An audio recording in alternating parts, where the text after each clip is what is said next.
So what's up sa inyo mga master, nandito kami ngayon sa gitna ng dagat dito sa lugar ng Sariaya, Quezon.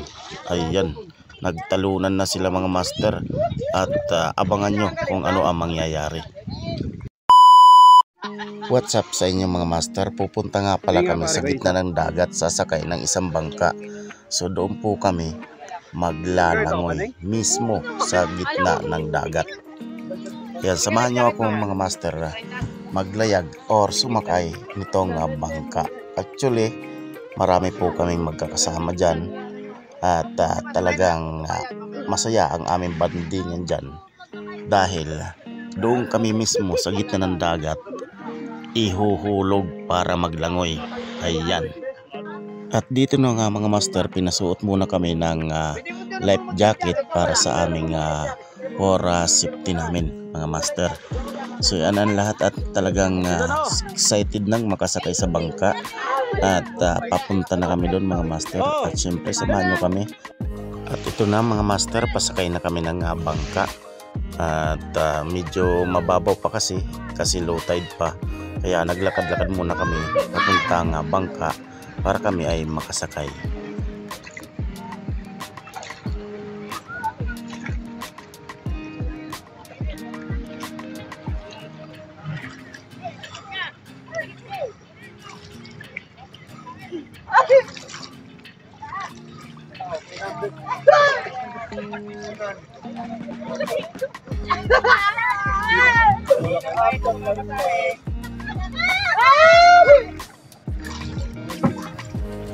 Jason.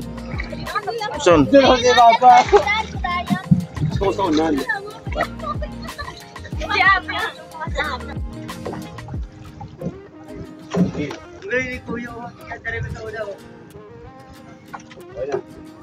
Nah, 1, 2, 3.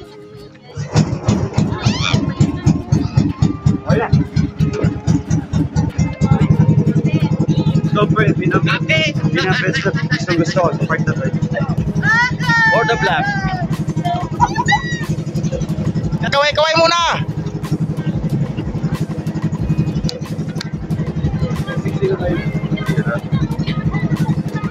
Lalaki, pupunta tayo sa puting buhangin no? Nakapangkari naman tayo na din. Oo. Mas matagal yun. Isang oras yun.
At sa wakas mga master, nandito na kami sa gitna ng dagat. So ayan, nagtalunan na po sila mga master. Talagang excited na po ang lahat. At dito kami maliligo.